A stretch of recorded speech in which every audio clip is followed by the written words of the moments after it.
السلام عليكم ورحمة الله يا أحلى متابعين في الدنيا. وحشتوني جدا جدا من آخر حكاية حكيناها مع بعض، ويا رب تكونوا جميعا في أحسن صحة وأحسن حال.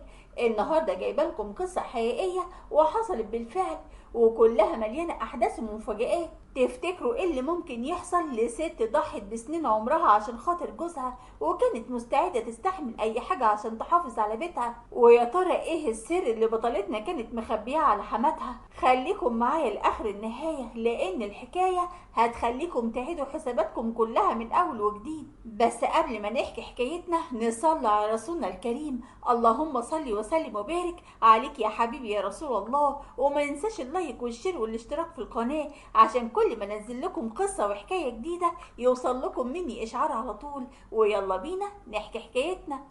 وقبل ما احكي لكم حكايتي احب اعرفكم بنفسي. انا اسمي ياسمين وعمري 30 سنة، وليا اخين وبابا وماما عايشين والحمد لله. وحكايتي بدأت من 10 سنين بالظبط، وفي وقتها كنت بحب عماد ابن الجيران، بس حالته المادية كانت على قدها. عشان كده لما جيت اقدم، امه قالت لبابا واخواتي: اسمعني كويس قوي يا حاج عثمان، انا وانتم جيران من زمان قوي، وانت يا اخويا عارف البر وغطاه. انا لولا ان عماد ابني متمسك بياسمين بنتك وخايف اي حد يسبقه ويتقدم لها، ما كنتش جيت واتقدمت وايديا فاضيه. كلام كويس قوي يا ام عماد، بس المطلوب مني اعمل ايه بالظبط؟ وعماد ابنك لو مش معاه اي حاجه حتى يجيب دبله يربط البت بيها؟ انا كل اللي عايزه منك يا عمي هي كلمة واحدة بس، تضمن لي ان ياسمين هتبقى من نصيبي، وانا هشتغل بدل الشغلانة 2، وهعمل كل اللي اقدر عليه عشان ربنا يجمعنا ببيت واحد. وطبعا في الوقت ده كان كلام عماد جميل جدا ودخل دماغ بابا، وبابا ما قدرش يتكلم بعدها، لكن قال له: خلاص يا ابني، عشان خاطر العشرة والجيرة اللي بينا، ياسمين بنتي خطيبتك من دلوقتي وليك ان شاء الله. يلا بقى ورينا شطارتك. وانا اللي كنت واقفة في اوضتي مع ماما، واول ما سمعت كلام بابا قعدت ازغرط وبقيت طايرة من الفرحة، وبقيت اتنطط واقول: الحمد لله، بابا وافق يا ماما، بابا وافق، يعني انا خلاص بقيت خطيبة عماد رسمي كده. يا بنت تهدي على نفسك كده وبطلي اللي انت فيه ده. ابوك اداله كلمة بس مش اكتر، لكن انت ولا خطبت ولا حاجة غير لما تلبسي دبلته في ايديكي. يا ساتر يا ماما، يعني انت لازم تكسري فرحتي كده؟ لا يا نور عينيا، انا بفهمك وبس عشان الامل ما ياخدكيش بعيد. وعدت سنة واتنين وتلاتة وعماد ما عملش اي حاجة، لكن في يوم من الايام بابا اللي كان قاعد مع ماما في الاوضة وقال لها: انا شكلي كده غلطت لما اديت عماد كلمة كده، البت بقت عاملة زي بيت الوقف، لا هي مخطوبة ولا هي. معلش يا عثمان يا اخويا، استنى عليه شوية، ما انت عارف ان بنتك بتحبه قوي، وحرام يعني نكسر قلبها. وانا في نفس اليوم قابلت عماد في الكافيه وقلت له وانا زعلانه منه: هو في ايه بالظبط يا عماد؟ انت بقالك 3 سنين وما جبتش حتى الدبله لبستها لي في ايديا، امال ايه الكلام اللي انت كنت بتقوله لبابا؟ اعمل ايه بس يا ياسمين؟ ما انت عارفه ان انا بجهز اخواتي البنات، وكمان ما انت شايفه الدهب بقى بكام دلوقتي، بقى غالي نار. يعني ايه؟ يعني لسه هنستنى تاني؟ عماد انا خايفة اوي لا بابا يزهق ويرجع في كلمته معاك، خصوصا يعني ان كل شوية بيجيلي عريس. نعم نعم يا اختي، عريس ايه بقى ان شاء الله؟ ده انا قاري فاتحة مع ابوكي، وبعدين الشارع كله عارف ان انت خطيبتي. ايوه طبعا خطيبتك، وعمري ما هكون لاي حد لغيرك يا حبيبي، بس شد حيلك شوية معايا. يعني اعمل ايه يعني يا ياسمين؟ ما كل حاجة على ايديك يا حبيبتي، اللي جاي على قد اللي رايح. وانا اللي طلعت فلوس من شنطتي وقلت له: انا عملت جمعية بمرتبي والنهاردة لسه قبضها، خد الفلوس بتاعتها كلها وهات لي بيها دبلة عشان نسكت بيها بابا عشان خاطري. ايه اللي انت بتعمليه ده يا ياسمين؟ بقى معقولة عايزاني اخد فلوس منك على اخر الزمن؟ يوه ما تكبرهاش قوي كده يا عماد، وبعدين يعني تاخد الفلوس مني احسن ولا بابا يرجع في كلمته؟ وعماد اللي فضل يفكر شوية وقال لي: امر لله، هاخد الفلوس، ما انا ما عنديش حل تاني. وفعلا عماد اللي اخد مني الفلوس وراح اشترى بيها دبلة، واتخطبنا رسمي قدام الناس كلها، وعدى على كل اللي حصل دي سنة كاملة. وفي يوم من الايام بابا كان قاعد معايا وقال لي: هو في ايه بالظبط يا ياسمين؟ عدت سنة من ساعة ما لبست الدبلة بتاعت عماد، ومن بعدها مش شايف اي جديد من عماد خالص. جرى ايه؟ هو كل 3 سنين يقدم خطوة؟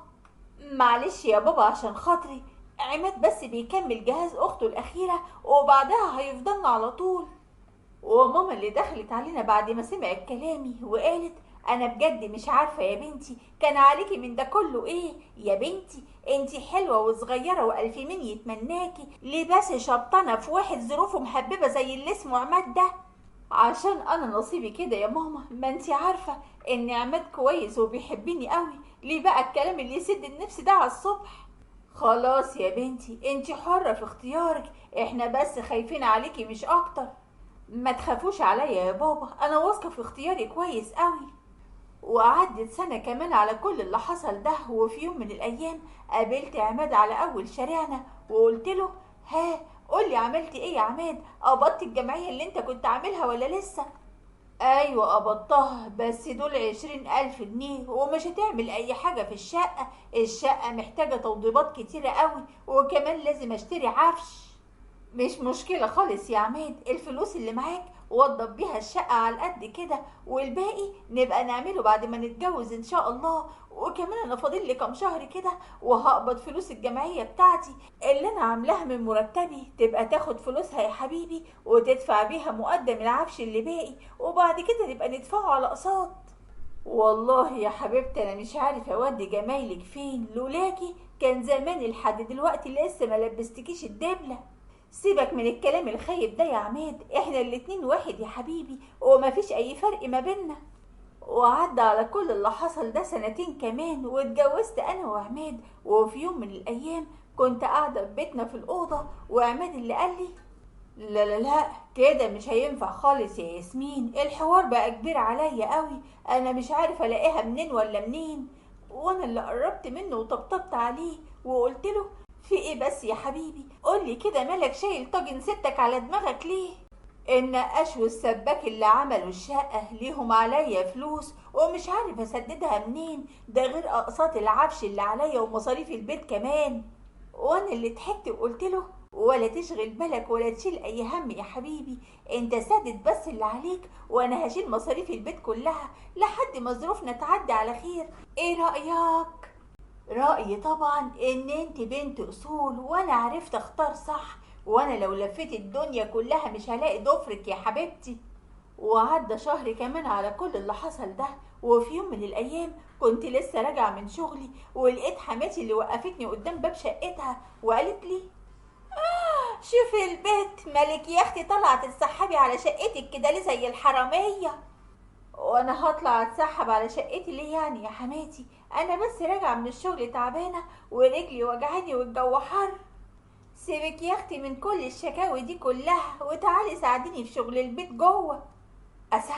اساعدك ازاي بس يا حماتي؟ ده انا يا دوب اقدر اطلع اعمل الغدا لعماد.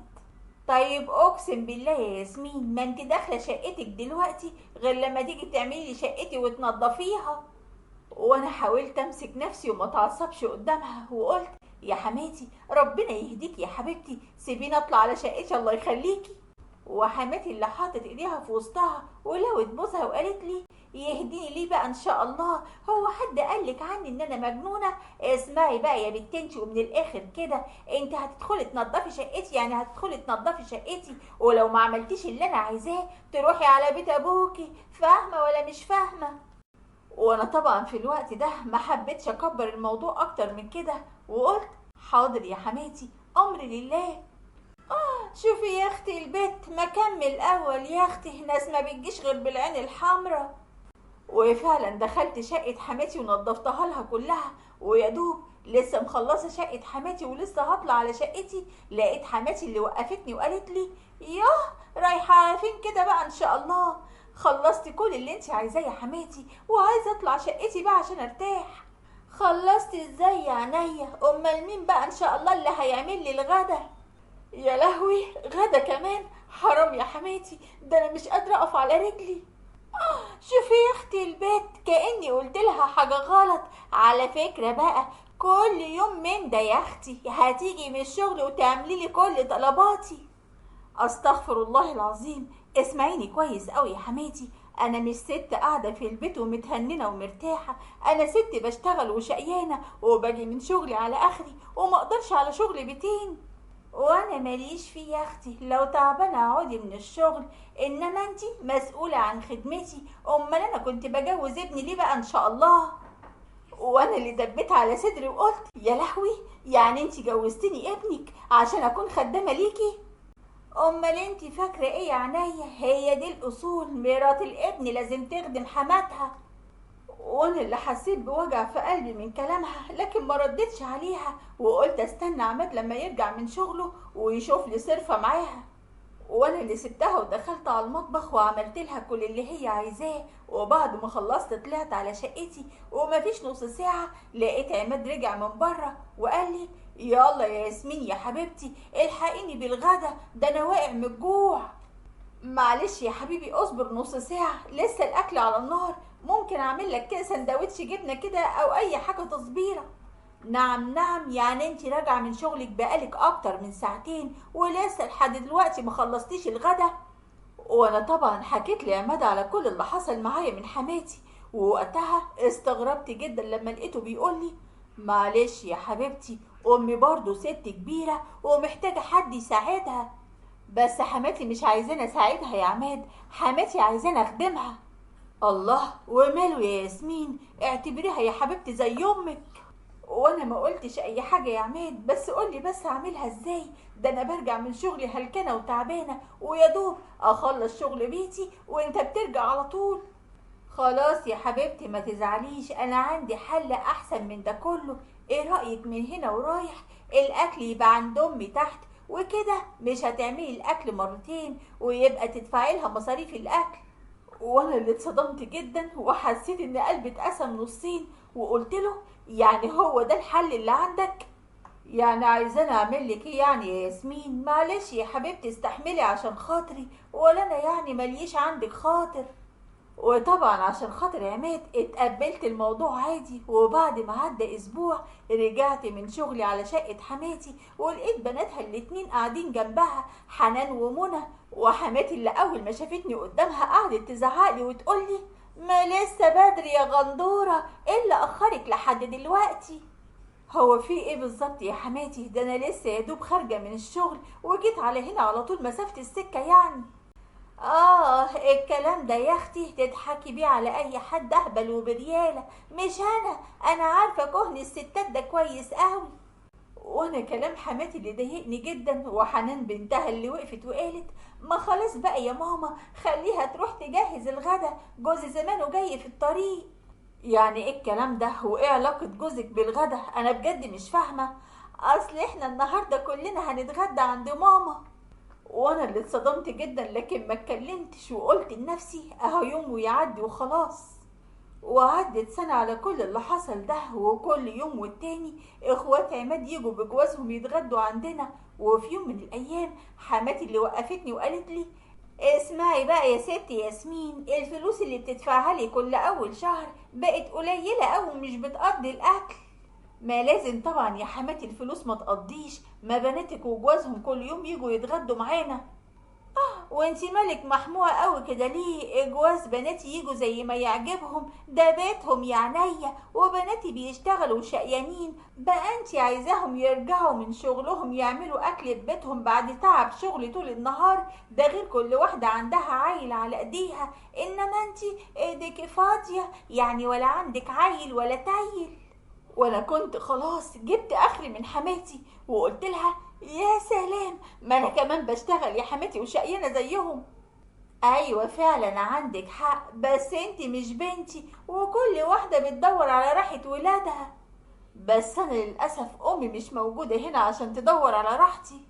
وانا اللي صعبت عليا نفسي جدا ودموعي غرقت وشي، وحماتي اللي قالت لي يوه بقولك ايه بقى يا بنت انتي، انا مش عايزه سهواكي الستات فاضيه، روحي يلا جهزي الغدا، بناتي زمانهم راجعين من شغلهم مع رجالتهم. بس انا تعبانه يا حماتي ومش هقدر اعمل اكل النهارده. واول ما خلصت كلامي سبتها وطلعت على شقتي على طول من قبل ما حتى حماتي تنطق بنص كلمة. وانا قعدت في شقتي واستنيت عماد يرجع من شغله، واول ما دخل عليا الاوضه كان متعصب جدا وقال لي: ايه اللي انتي عملتيه ده يا هانم؟ ازاي تسيب امي تعمل كل حاجه لوحدها النهارده وتطلعي ترتاحي في شقتك؟ يعني حماتي هي اللي قالت لك كده؟ طبعا اشتكيت لي من عمايلك السودة. انا مش عارف ايه اللي جرالك بس يا ياسمين. جرى ايه يعني؟ مفيش في قلبك ذرة رحمة؟ بقى انت تسيبي ست كبيرة تعمل كل حاجة لوحدها وانت ولا على بالك؟ وانا اللي بصيت له بكل قهر وحزن لانه مش حاسس بيا، وقلت له: اسمع بقى يا عماد، انا ما عنديش اي مانع اخدم امك واحطها جوه عينيا الاتنين، لكن اخواتك البنات وجوازهم لا، انا مش خدامة عندهم، كده كتير عليا قوي.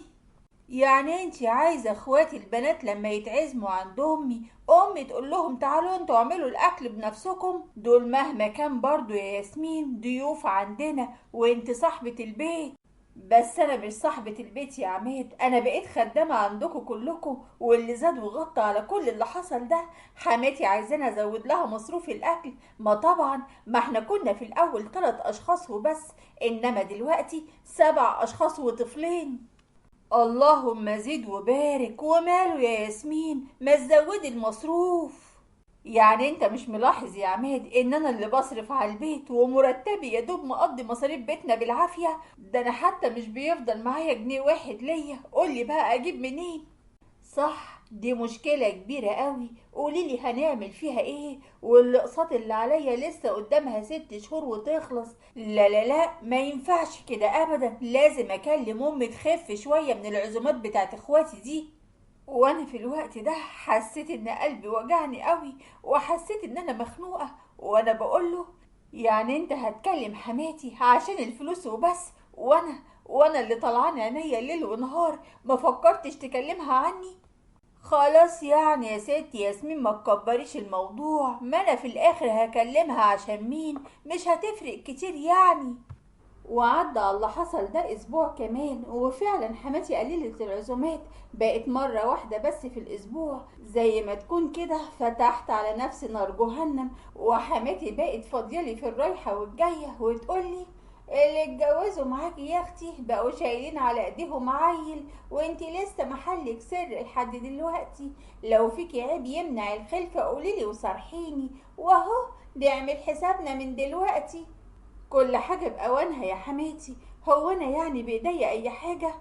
بقولك ايه، سيبك من الكلام اللي ما بيودي ولا حتى بيجيب. روحي يا اختي للدكتور ودوري على نفسك كده. انا نفسي في حفيد كده من صلب ابني اشيله على ايديا وافرح بيه. وفعلا سمعت كلام حماتي واخدت ماما معايا ورحت للدكتورة اللي قالت لنا في اوضه الكشف: مدام ياسمين انت سليمة وما عندكيش اي حاجة تمنع الخلفة. امال ليه بس يا دكتورة؟ ياسمين بنتي ما حملتش لحد دلوقتي. بصي يا مدام، انا ما اقدرش ارد عليكي غير لما اشوف جوزها الاول ويعمل لي التحاليل بتاعته واشوفها بنفسي. الخلفة زي ما محتاجة ست سليمة محتاجة برضو راجل سليم. خلاص يا دكتورة، انا هجيب عماد جوزي معايا المرة الجاية ان شاء الله. واول ما روحت على البيت اتكلمت مع عماد اللي لقيته اتعصب عليا جدا وقال لي: انت اتجننتي في مخك ولا ايه؟ بقى عايزاني انا اروح اكشف واعمل تحاليل عشان تعرفي انت ليه ما خلفتيش لحد دلوقتي؟ بقول لك ايه بقى يا عماد، انا قلت لك على كل الكلام اللي الدكتوره قالته لي. انا بجد مش فاهمه انت ليه مش عايز تيجي معايا وتكشف؟ عشان انا سليم يا ستي وما فيش اي حاجة، ومعروفة من سنين السنين ان عدم الخلفة ده بيبقى من الست مش من الراجل. والله عيب قوي يا عماد راجل متعلم زيك كده ويقول الكلام الجاهل ده. يعني انتي عايزة ايه من الاخر كده؟ عايزاك تيجي معايا عند الدكتورة وتكشف. خلاص يا ستي عشان خاطرك انتي بس اعملي حسابك، انا هروح مرة واحدة وبس وخلاص. تمام. وتاني يوم رحت مع عماد للدكتورة اللي كشفت عليه وقالت: استاذ عماد، انا هكتب لك على شوية تحاليل واشاعات لازم تعملهم لي ضروري. وانا اللي قلبي انقبض جدا معرفش ليه، وقلت لها: ليه يا دكتورة طلبتي تحاليل وإشاعات من عماد وأنا ما طلبتيش مني أي حاجة؟ لأن حالتك يا مدام غير حالة جوزك خالص، وبعدين ما تخافيش على جوزك، دي فحوصات عادية. وانا اللي ابتسمت مع ان انا قلبي ما كانش مطمن ابدا، وطبعا اقنعت عماد بصعوبة يعمل كل الفحوصات اللازمة. وبعد ما عدى يومين قلت لعماد وانا قاعدة معاه في الأوضة: بقول لك ايه يا عماد، انا جبت نتيجة التحاليل والاشاعات بتاعتك وهوديها بكرة للدكتورة، مش هتيجي معايا؟ لا يا ستي ياسمين، ما انا قلتلك من الاول انا هروح للدكتورة مرة واحدة وبس ومش هروح تاني. خلاص يا عماد ولا تضايق نفسك يا حبيبي، انا هاخد ماما معايا وهروح بكرة للدكتورة. وفعلا تاني يوم اخدت ماما ورحت للدكتورة، اللي اول ما شافت الفحوصات كلها وشها قلب مرة واحدة. وانا قلت لها: خير يا دكتورة، الفحوصات والتحاليل والاشاعات فيها حاجة؟ اسمعيني كويس يا مدام ياسمين، انا لازم هقولك على الحقيقة كلها. جوز حضرتك ما بيخلفش ولا عمره هيخلف في يوم من الايام. وكلامها اللي نزل عليا كأنها نار بقت تنهش فيا، وماما اللي دبت على صدرها وقالت: يا لهوي، ما بيخلفش؟ يا حظك المنيل يا بنت بطني. وانا طبعا في الوقت ده ما كنتش مستوعبة الكلام، وقلت لها: استني بس يا ماما، اكيد الدكتورة مش قصدها كده، بالله عليك يا دكتورة لا تطمنيني وتقوليلي ان في علاج لعماد، صح يا دكتورة؟ للأسف يا مدام ما فيش علاج لحالته، ده عنده عيب خلقي يمنعه من الخلفة عمره كله. وانا اللي نهرت من العياط وقلت: يعني ايه؟ يعني انا عمري في حياتي ما هبقى ام؟ وعماد لو عرف حاجة زي كده ممكن يتجنن فيها، ولا حتى حماتي. لا لا لا، انا ما اقدرش اقول لهم اي حاجة زي كده. وماما لما شافتني منهارة بالشكل ده اخدتني على بيتها وقعدت معاها وقالت لي: اسمعيني كويس يا بنتي، انت لسه صغيرة وزي القمر والعمر لسه قدامك، قوليلي هتقدري تفضلي طول عمرك كده من غير عيل ولا تيل؟ انت قصدك ايه يا ماما؟ بقى انت عايزاني اتخلى عن عماد؟ يا بنتي انا ام ونفسي افرح بيكي واشيلك كده حتة عيل افرح بيه، سيبي عماد واتجوزي واحد غيره تجيبيلك منه حتة عيل. وانا اللي اتعصبت جدا ووقفت قدام ماما وقلت لها: وانا مش هسيب عماد لو اخر يوم في عمري يا ماما، انا هفضل جنبه. واسمعي بقى يا ماما، اوعي اي حد يعرف اي حاجة عن الموضوع ده، ولا حتى بابا، انا مش عايزة عماد يبقى مكسور قدام اي حد، فاهمة ولا لا؟ خلاص يا بنتي انتي حرة في نفسك، لما اشوف هتقدري تستحملي كده تبقي من غير خلفة لحد امتى. واول ما جه الليل روحت على البيت وقعدت مع عماد في الاوضه، اللي سالني وقال لي: ها يا حبيبتي، مش انت النهارده برضو كنت عند الدكتوره؟ ها طمنيني. قالت لك طبعا ان انا سليم ومفيش اي حاجه، مش كده برضو؟ وانا اللي حزنت جدا على حالي وقلت له: ايوه طبعا يا حبيبي، انت سليم وزي الفل ومفيكش اي حاجة. الدكتورة طمنتني وقالت لي مفيش ولا واحد فينا عنده اي حاجة تمنع الخلفة، هي بس مسألة وقت مش اكتر. ما انا قلتلك من الاول يا ياسمين انا سليم وزي الفل، كان لازم يعني الفرهدة دي كلها من تحاليل لاشاعات اللازم منه؟ معلش يا عماد، ادينا اطمنا على نفسنا والباقي على ربنا سبحانه وتعالى. وعدت سنة ورا التانية، وفي يوم من الأيام كنت داخلة شقة حماتي وسمعتها بتتكلم مع عماد وبتقوله: اسمع كلامي يا قلب امك، مراتك اكيد ما بتخلفش وبتضحك عليك عشان تفضل قاعد جنبها العمر كله من غير اي ذكرى ليك. طيب انت بقالك اكتر من 3 سنين متجوز ومفيش ولا مرة مراتك شالت فيها ولا حتى قالت نفسي غم عليا. وياسمين هتكدب عليا ليه بس يا ماما؟ ما هي بتقول ان هي سليمة وما فيهاش اي حاجة وكلها مسألة وقت مش اكتر. كدابة في اصل وشها، وبعدين هتجيب الوقت منين؟ مراتك يا حبيبي كملت ال30 سنة، وفي السن ده الواحدة فرصتها في الخلفة بتقل. وانا في الوقت ده كنت واقفة وبسمع كلامهم كله، ورجليا ما كانتش شايلاني، وكنت حاسة ان روحي بتطلع والنار بتاكل في قلبي اكل، وكنت مستنية رد عماد اللي اتوتر وقال لها: يعني صحيح الكلام اللي انت بتقوليه ده ياما؟ يعني ممكن ياسمين ما تكونش بتخلف او حتى كبرت على الخلفة؟ ده صح الصح يا ضنايا. اسمع كلام امك، ده انا هشوف لك حتة واحدة صغيرة وتخلف لك وتملى لك البيت ده كله عيال، بدل ارض البور اللي عايشة معاك دي، لا طرح ولا زرع. ازاي بس ياما الكلام ده؟ وياسمين هتسكت كده عادي لو اتجوزت عليها؟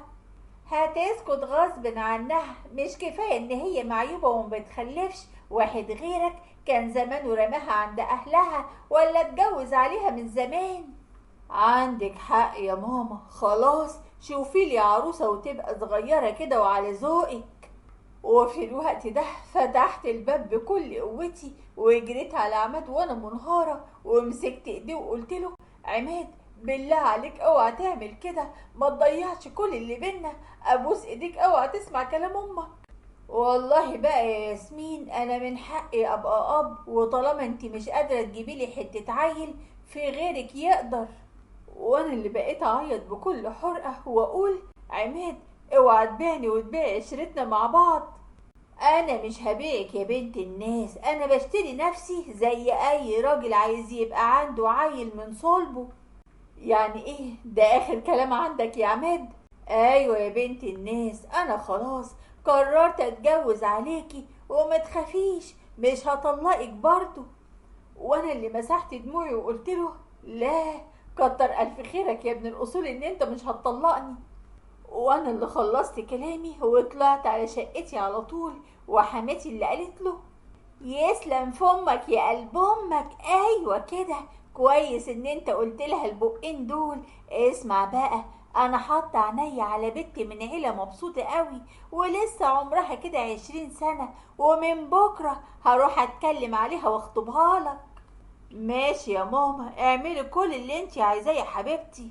وتاني يوم كنت واقفة في المطبخ ولقيت حماتي جت وقعدت مع عماد في الصالة وقالت له كده: يعني عينك، ألف مبروك يا حبيبي، أنا اتكلمت على البت اللي قلتلك عليها وأهلها وافقوا خلاص، أول ما عرفوا إن مراتك ما بتخلفش. بس يعني في مشكلة واحدة. مشكلة ايه يا ماما؟ الناس يا حبيبي طالبين شبكة كبيرة قوي وهم عوايدهم كده. شبكة؟ وانا هجيب شبكة كبيرة منين يا ماما؟ انا كل اللي محوشهم هم 50,000 جنيه وبس. وماله يا قلب امك، هات الفلوس دي وانا هبيع لك دهب اللي معايا، مش خسارة فيك يا حبيبي، واهو نخطب بيهم. وانا في الوقت ده كنت واقفة بتفرج عليهم من بعيد وانا مش عارفة ايه الجبروت اللي هم فيه ده.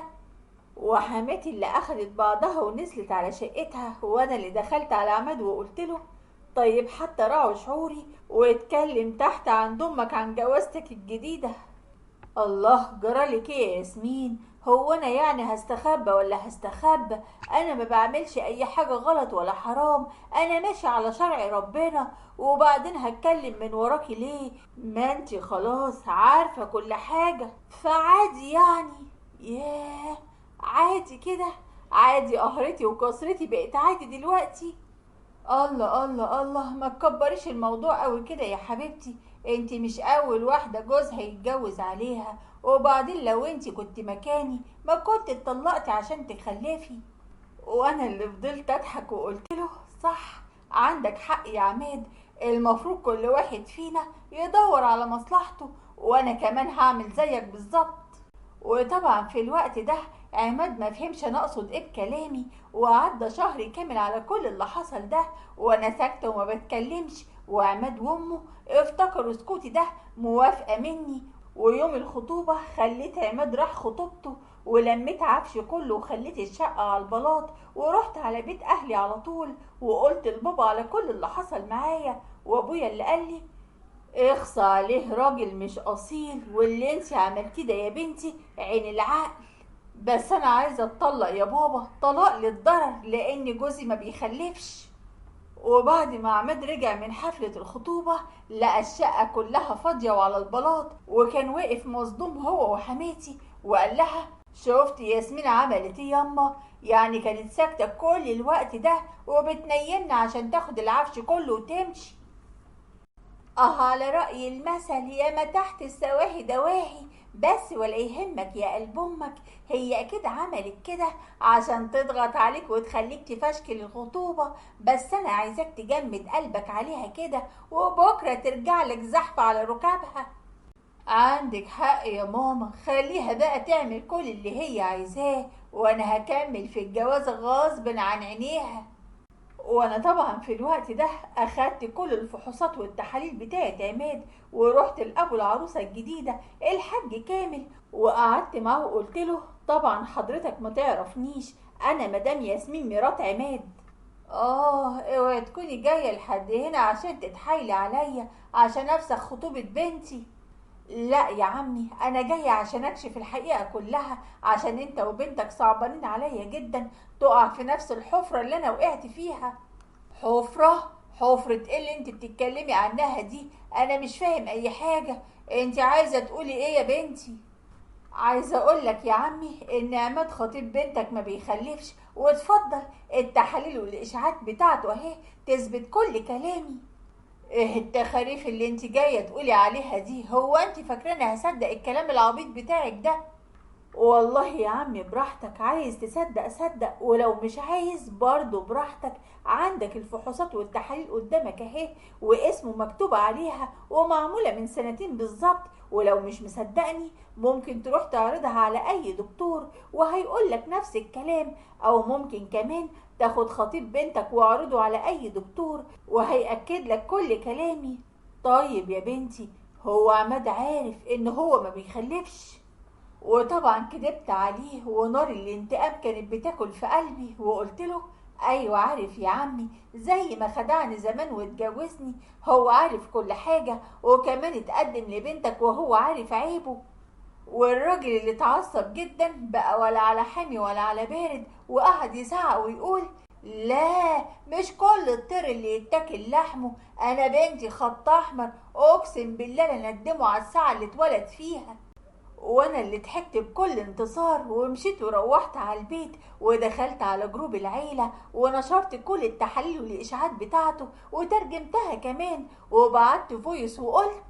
طبعا معظم العيلة كلها فاكراني ان انا ما بخلفش زي ما حماتي قالت بالظبط، بس انا نشرت لكم كل التحاليل والاشاعات اللي بتقول ان جوزي هو اللي ما بيخلفش، عشان تعرفوا بس ان حماتي ست كدابة ومفترية ونكرت الجميل، مع اني مرضتش افضح ابنها في الاول، لكن دلوقتي حماتي لازم تعرف من هو الارض البور.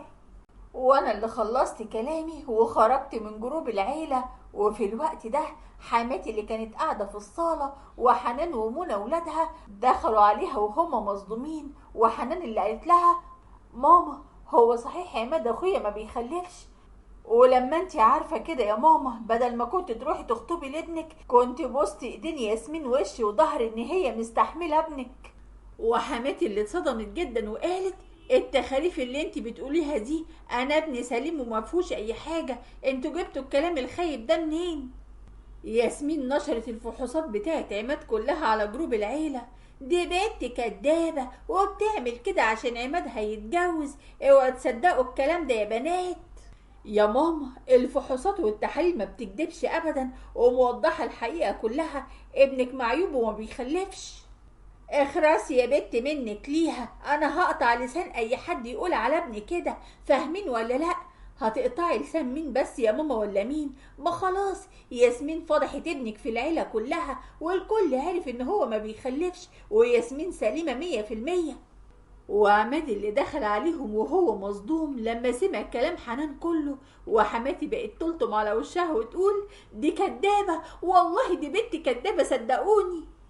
ايه الكلام اللي انا سمعته ده يا حنان؟ هو مين ده اللي ما بيخلفش؟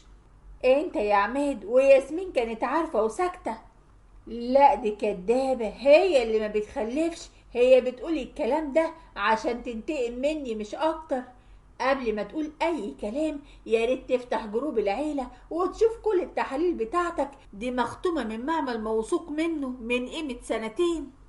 وعماد اللي فتح الجروب على الواتساب وافتكر كل الفحوصات والتحاليل دي، بس ما كانش قادر يصدق، وفضل يصرخ زي المجنون ويقول مش ممكن، مستحيل، الفحوصات والتحاليل دي مزورة، مش ممكن تكون دي حقيقية ابدا. وفي الوقت ده الباب خبط عليهم، وعماد لما فتح الباب لقى محضر قدامه وقال له: انت عماد جمال عبد الباسط؟ ايوه انا، في حاجة ولا ايه؟ انا معايا انذار من المحكمة، الست بتاعتك رفع عليك قضية طلاق. والمحضر ادى لعماد الانذار، وعماد اللي وشه جاب الوان وحس ان هو مش قادر ياخد نفسه، والدم هرب من جسمه مره واحده، وهو بيقول لحماتي وهو خايف: قلتلي ان ياسمين هتجيلي زحفه ياما وانا اللي صدقتك، بس اهي طالبه مني الطلاق. انا خايف يا ماما لا يكون كلامها صح. واضح كده يا اخويا ان كلامها حقيقي 100%، لانها بتتكلم بثقة كبيرة، وطلب الطلاق ده بيأكد ان هي بتقول الحقيقة.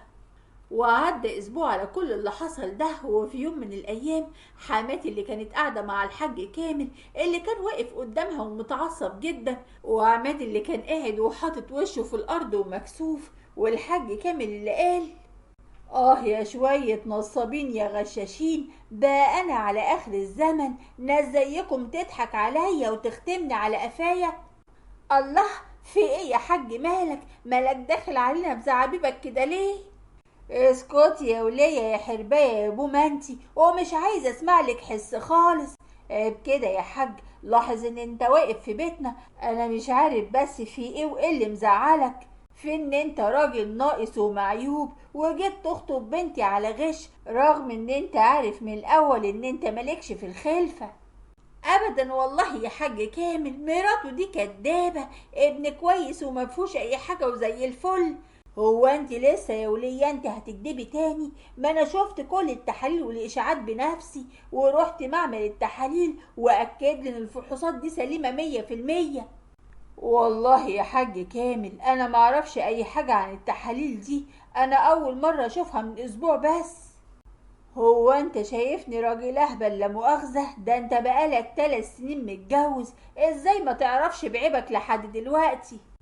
وعماد اللي اتعصب جدا وقال له: خلاص يا حاج، الغلط مردود، وانا هفسخ الخطوبة ودلوقتي حالا، ورجع لنا دهب شبكتنا. ده عشم ابليس في الجنة، انتوا ملكوش عندي اي دهب، وكمان هطالبكم في قعدة عرفية عشان تعرفوا ان بنات الناس مش لعبة في ايديكم.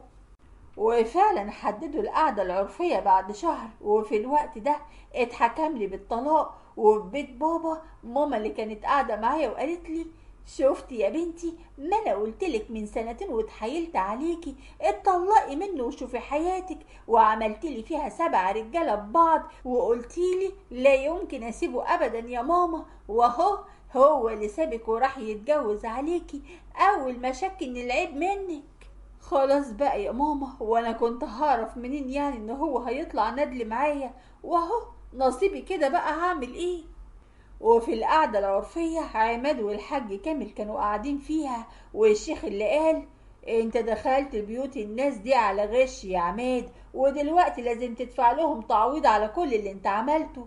وعماد اللي بقى يصرخ ويشد في شعره ويقول له: يا ناس والله ما كنتش اعرف، ما كنتش فرطت في مراتي ابدا اللي وقفت جنبي العمر كله وفي ظهري من يوم ما عرفتها. طيب وده كلام برضو يا عالم حد يصدقه؟ ده كداب كداب يا شيخنا، واحنا هنستنى ايه من راجل غشاش يدخل بيوت الناس عشان يضحك على بناتهم؟ وعماد اللي حط راسه في الارض وكان مقهور وحزين جدا على نفسه وقال: انا استاهل كل اللي يجرالي. انا حكمت في القعدة العرفية دي ان عماد ملزم يدفع 250 الف جنيه للحاج كامل. وعماد اللي حزن جدا وقال: يا خبر ابيض، وانا هجيب المبلغ ده كله من فين؟ ده انا ما حلتش اي حاجة. القعدة ملهاش دعوة بالكلام ده، واللي غلط ملزم يدفع التعويض، وفي خلال شهر واحد من النهاردة. وعماد اللي اول ما دخل بيت حماتي اللي جريت عليه وقالت له: قول لي يا ضنايا طمني، عملت ايه في القعدة العرفية؟ هعمل ايه يعني ياما؟ هدفع 250 الف جنيه ومضوني على وصل امانة على الكلام ده، والفلوس لازم تدفع خلال شهر واحد، وإلا بقى وصل الامانة هيروح للنيابة. وحماتي اللي بقت تلطم على وشها وتصرخ وتقول: يا لهوي يا لهوي، يا خراب بيتنا المستعجل، مش كفاية الدهب الشبكة اللي راح علينا كلنا وكمان هندفع فلوس؟ طيب منين؟ هعمل ايه ياما؟ ما قداميش غير حل واحد، هعمل كارد من البنك وامري لله. يا ريت بس تكوني ارتحتي. خربت بيتي ياما وضيعت من ايديا مراتي الست الاصيله ودمرتيني. بقى انا يا ابني اللي خربت بيتك؟ ده اسم ونصيب. هو انا يعني كنت اعرف منين ان انت ما بتخلفش؟ وعماد اللي دموعه غرقت وشه وهو حاطط راسه في الارض ومشي من قدام حماتي وهو بيقول: منك لله، يا ريتني ما سمعت كلامك ياما، انت السبب في خراب بيتي. وعدى شهرين كمان على كل اللي حصل ده، وعماد فعلا عمل كارد من البنك ودفع الفلوس للحاج كامل، ومن وقتها حالته لا تسر عدو ولا حبيب، وطول الوقت قافل على نفسه في اوضته وما بيقولش غير كلمة واحدة على لسانه: انت السبب ياما، خربت بيتي. ياسمين ما كانتش تستاهل مني كل ده. وحماتي اللي كانت واقفة قدام باب الأوضة ومقهورة وحزينة على حال ابنها. وفي الوقت ده كنت قاعدة مع بابا وماما في الصالة، وبابا اللي قال لي: ياسمين، انت متقدم لك عريس بس راجل محترم جدا وابن ناس، وكمان ما اتجوزت قبل كده. ياه، جواز تاني يا بابا؟ انا خايفة اعيد التجربة دي من تاني. ليه يعني ان شاء الله يا ستي ياسمين؟ هو انت اول واحدة ولا اخر واحدة تتطلق وجوزها يطلع ندل معاها؟ وبعدين العريس ده راجل بمعنى الكلمة، مش زي اللي انت مختاراه. خلاص يا ماما، اللي انتوا شايفينه صح، انا هعمله على طول. وعدى شهر كمان على كل اللي حصل ده واتخطبت. وفي يوم من الايام كنت واقفة في الشارع ولقيت حماتي وقفت قدام بيتي ومستنياني، واول ما شافتني قدامها جريت عليا اوام وقالت: ابوس ايديك يا ياسمين يا بنتي، ارحمي ابني وارجعي له من تاني، ده متدمر يا حبة عينيا، وليل ونهار ما فيش على لسانه غير ان انا ظلمتك يا ياسمين. بالله عليك يا بنتي نجد ابني كده هيضيع مني في شربة مية. وانا طبعا في الوقت ده ما انكرش ان انا كنت فرحانة من جوايا وانا شايفة الكسرة في عينين حماتي، وقلت لها: لا معلش بقى يا حماتي، اقصد يعني يا ام عماد ما عادش ينفع خلاص، وانا ايه اللي يجبرني اعيش مع راجل معيوب؟ وحماتي اللي دموعها غرقت وشها وقالت لي: لانك بتحب عماد يا بنتي، مش هو عماد ده اللي كنت مستعدية تعملي اي حاجة عشانه؟ وانا اللي ضحكت بحس عالي وقلت لها: اه كنت يا حماتي، واكتشفت ان انا كنت هبلة وعبيطة، وبعدين انا خلاص فاضل على فرحي اسبوعين كاملين، وطبعا هعزمك على فرحي يا حماتي عشان تشوفي ربنا عوضني باحسن ازاي. وحماتي اللي حاطت ايديها على بقها بكل صدمة وقالت لي: لا لا لا، ابوس ايديك يا بنتي اوعي تتجوزي، ده عماد ممكن يروح فيها، ابني عمره ما هيستحمل ابدا. وانا مالي بكل الكلام ده يا حماتي؟ انا خلاص ابنك ما بقاش يفرق معايا. وانا اللي خلصت كلامي وسبتها ومشيت وهي منهارة، وانا كان قلبي بيرقص من فرحته لاني شفيت غليلي منها. وعدت الايام واتجوزت من مصطفى، وما فيش شهرين وبقيت حامل. وفي الوقت ده جريت على ماما وانا بتنطط من الفرحة وبقول لها وانا معايا مصطفى: ماما باركيلي يا ماما، انا حامل. انا مش مصدقة نفسي يا ماما، لدرجة ان انا عملت اختبار الحمل 5 مرات، وايه، انا حامل في توأم يا ماما. وماما اللي خدتني في حضنها وبقت تعيط وتزغرط وتقول: يا ما انت كريم يا رب، اخيرا هتبقي ام يا بنتي. هو في ايه يا جماعة؟ مالكم فرحانين كده ليه؟ احنا متجوزين بقالنا شهرين بس مش سنين يعني. وانا اللي دموعي غرقت وشي وقلت له: معلش يا مصطفى، ما انت عارف الظروف اللي انا مريت بيها خلتني احس ان انا عمري ما هكون ام في يوم من الايام. ومصطفى اللي قرب مني ومسح دموعي وقال لي: يا ست الظروف دي راحت لحالها خلاص، بحلوها ومرها، انسيها خلاص يا ياسمين، انا ما اقدرش اشوفك ابدا حزينه في يوم من الايام، وبعدين بقى الزعل وحش على صحه العيال. وانا وماما اللي فضلنا نضحك.